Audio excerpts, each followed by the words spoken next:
যুদ্ধবিরতির ঘোষণার পরপরই তেহরানের রাস্তায় আনন্দ মিছিল ও উল্লাসে মেতে ওঠেন সাধারণ মানুষ।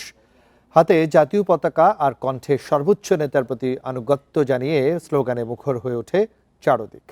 তবে যুক্তরাষ্ট্র কিংবা ইসরায়েলের প্রতি পুরোপুরি আস্থা ফেরেনি অধিকাংশ ইরানি জনগণের।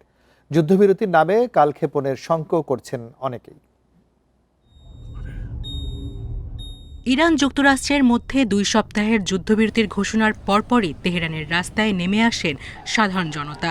জাতীয় পতাকা উড়িয়ে উল্লাস প্রকাশ করেন তারা। 200-র বেশি সার্ভিস ও ফিচারে লেনদেনের সব বিকাশ অ্যাপে সম্ভব। গত 28 ফেব্রুয়ারি ইরানে যুদ্ধ শুরুর পর থেকে চলমান পরিস্থিতিতে যুদ্ধবিরতির ঘোষণা স্বস্তি এনেছে। তবে যুক্তরাষ্ট্র ও ইসরায়েলের উপর পুরোপুরি আস্থা রাখতে পারছেন না বাসিন্দারা। নতুন করে হামলার শঙ্কাও কাটছে না তাদের। আমরা জানি না আমেরিকা কেন হঠাৎ যুদ্ধবিরতি মেনে নিল। আমার মনে হয় বরাবরের মতোই তারা এবারও ইসরায়েলের জন্য সময় ক্ষেপণ করতে চায়। আমেরিকা এ পর্যন্ত শতবার তার রূপ বদলিয়েছে।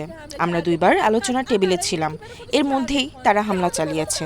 নিজেদের পুনরুদ্ধারের জন্যই তারা যুদ্ধবিরতিতে গেছে। যুদ্ধবিরতির ঘোষণা সত্ত্বেও অস্থিরতা ও অনিশ্চয়তা কাটেনি জনমনে। শান্তির জন্য অপেক্ষা শেষ হয়েছে কিনা তাও বিশ্বাস করতে পারছেন না তারা। সবাই শান্তি চায়, কিন্তু আমাদের দুর্ভাগ্য এমন একজন আমাদের সঙ্গে কথা বলছে যাকে একেবারেই বিশ্বাস করা যায় না, কারণ সে বিভিন্ন দেশের সঙ্গে একাধিকবার একই কাজ করেছে। এদিকে তেহরানের এনগেলাপ স্কয়ারে হাজারো মানুষের ঢল নেমেছে। হাতে জাতীয় পতাকা আর কণ্ঠে সর্বোচ্চ নেতা মুজতবা খামেনির প্রতি নিঃশর্ত আনুগত্যের স্লোগান।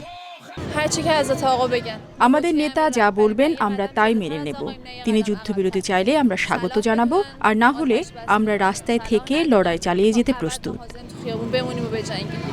যুদ্ধের ভয়াবহতার শিকার ক্ষুব্ধ অনেককে ইসরায়েল ও যুক্তরাষ্ট্রের পতাকা পুড়িয়ে ক্ষোভ প্রকাশ করতেও দেখা যায়।